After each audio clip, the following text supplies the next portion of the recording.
Berkoff sur le vif, le réel enfonce la porte.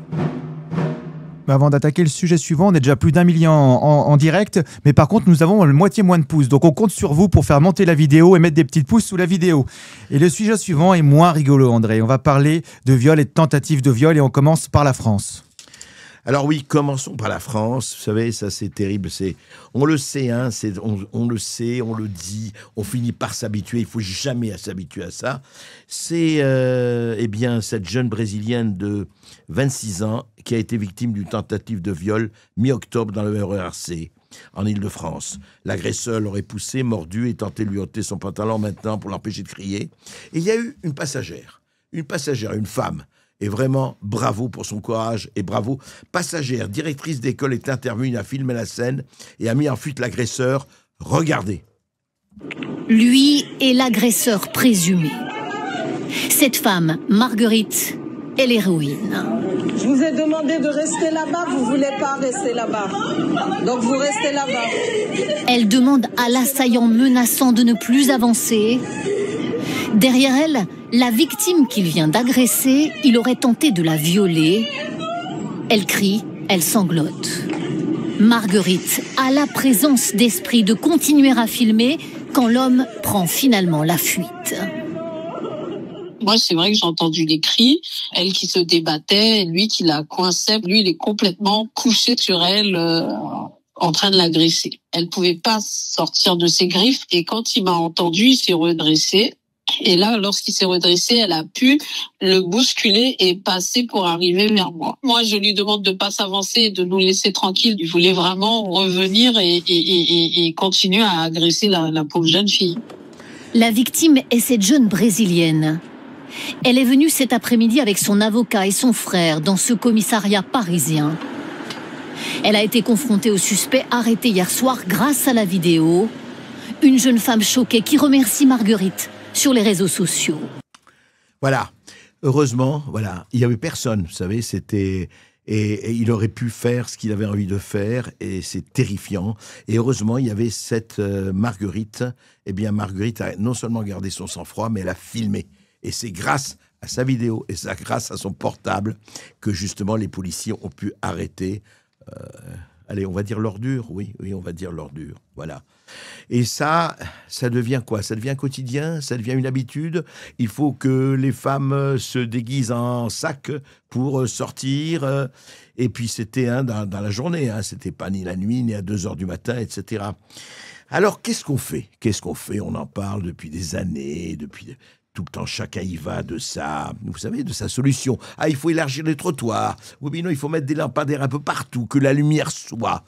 Eh bien, une avocate spécialiste du droit des femmes, Isabelle Steyer, dit ce qu'à son avis, il faudrait faire une solution de plus ou encore une cautère sur une jambe de bois. Écoutez. Les safe space, les lieux sûrs, ça vous semble une bonne option ou c'est finalement le signe d'un aveu d'échec? C'est un aveu d'échec. Ce qu'il faudrait, ce serait des safe places à l'intérieur, effectivement, des bus et des moyens de transport. Parce que là, il est quand même 8h30 du matin. Hein, j'ai entendu le témoignage. Nous ne sommes pas en pleine nuit ou très très tôt le matin. Donc, elle se retrouve seule dans cette rame. Et c'est quand même au matin que ces faits se déroulent. Alors même que des gens vont travailler, et donc l'heure est assez inhabituelle aussi. Hein. Donc il faudrait vraiment je l'ai dit précédemment, elle s'est interrogée sur cette question, des lieux qui soient destinés aux femmes. On a ça même pour les Uber maintenant. Faire ça une fois, mais pas tout le temps. Eh bien, voilà. Alors des safe space, voilà. Maintenant, des safe space pour les femmes. Alors, c'est intéressant. On en arrive à ça. C'est-à-dire qu'aujourd'hui, mais il faut aller plus loin, Isabelle Steyer. Il ne faut pas des safe space. Il faut faire des autobus pour femmes et des autobus pour hommes. Il faut faire des métros pour femmes, un peu partout en France, et des métros pour hommes.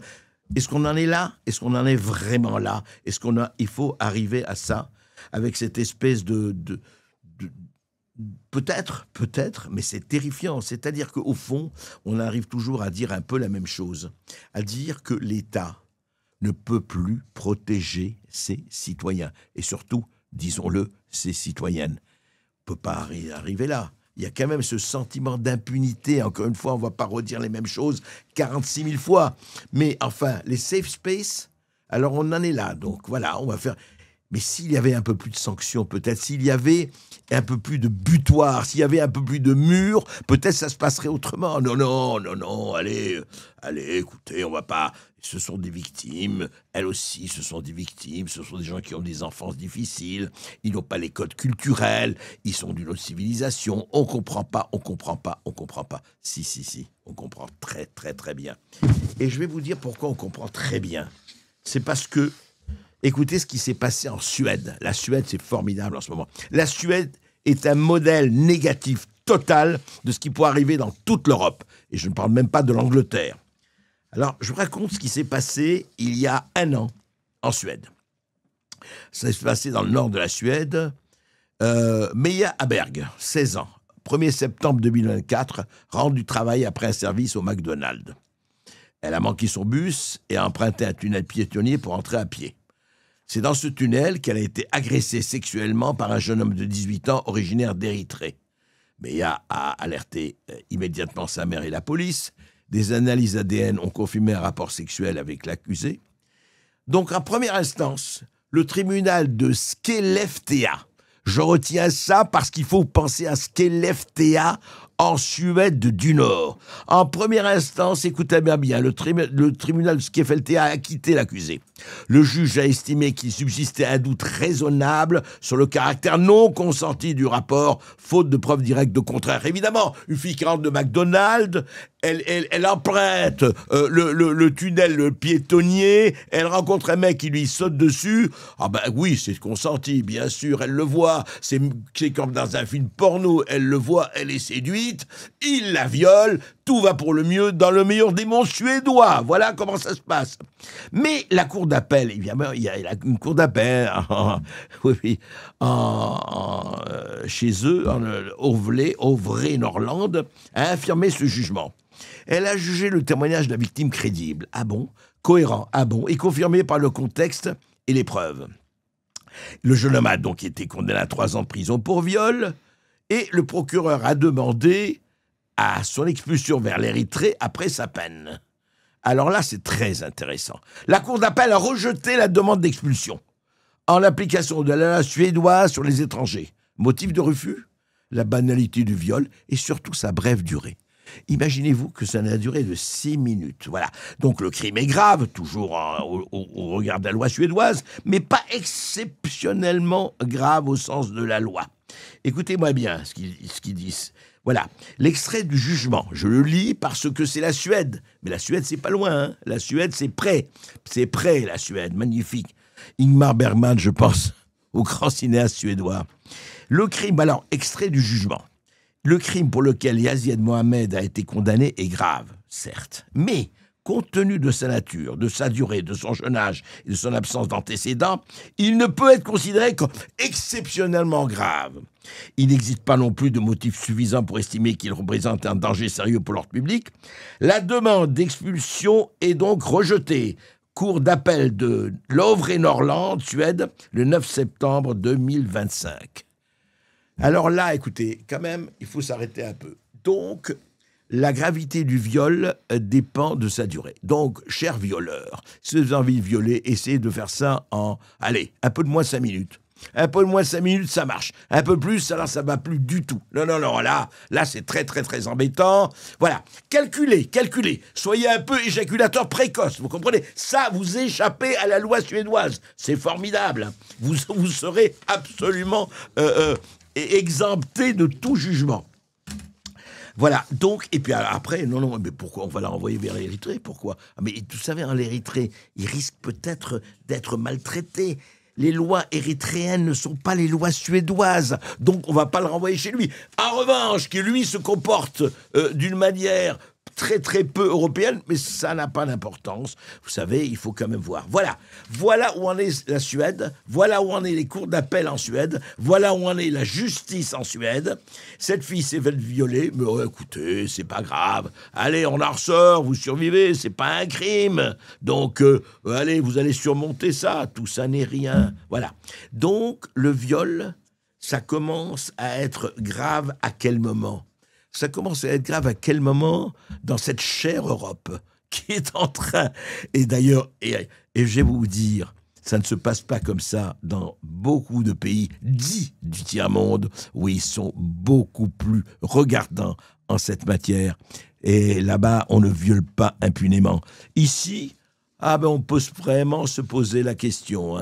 Est-ce qu'il vaut mieux vivre aujourd'hui en sécurité pour une femme, je ne sais pas, en Afrique, ou en Afrique du Nord, ou ailleurs, qu'en France, ou surtout en Suède? Excusez-moi, mais on peut vraiment, vraiment se poser la question. Berkoff sur le vif, le réel enfonce la porte. Et on a le chiffre des clandestins en France, qui est un chiffre qui fait grincer des dents. Alors, vous savez, c'est pas un chiffre, Alex, c'est un feuilleton. C'est un feuilleton.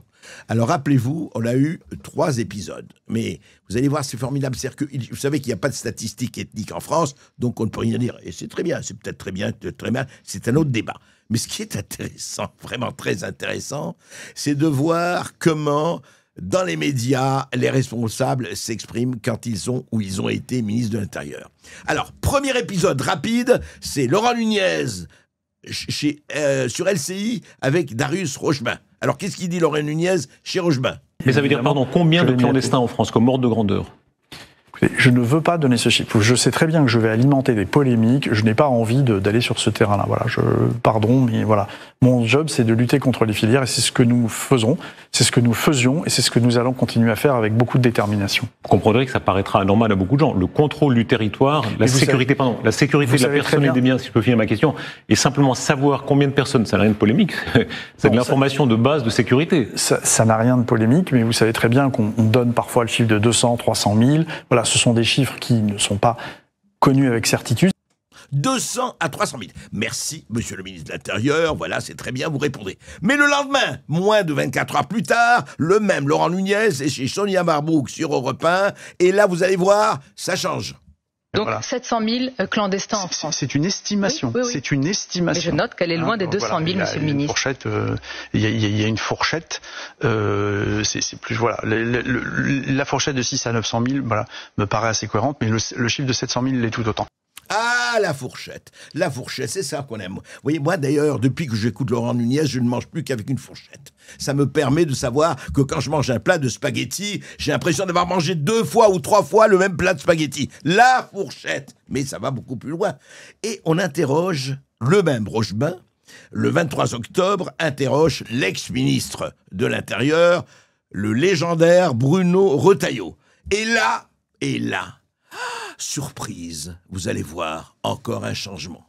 Combien de... Il y a 466 000, le dernier chiffre qui est connu, de ces clandestins, donc irréguliers, qui ont une sorte de sécurité sociale. Donc, pardon, il y a au moins 466 000 légaux en France. Et donc, on peut considérer que, sans forcément le doubler, mais j'estime, moi, qu'on est pas très très loin du million. Gérald Darmanin avait dit entre 600 et 800 000, mais dans 1 million. Vous pensez qu'il y a 1 million de personnes en situation illégale en France? Pas très loin. Ouais. S'il y en a 466 000 qui viennent émarger à l'aide médicale d'État, tous les clandestins ne sont pas malades. Il y a donc une proportion. Alors, une fourchette. Est-ce que c'est 700 000, 800 000, 900 000? Mais ça se compte par centaines de milliers. Mais de notre faute. Le million. Ah, écoutez, franchement, ça nous rassure, ça enlève nos inquiétudes, etc. Merci, monsieur Retailleau, merci, monsieur Nunez. On sent que tous ces chiffres-là ont été pesés, examinés, analysés. Allez, nous sommes gouvernés et c'est l'essentiel.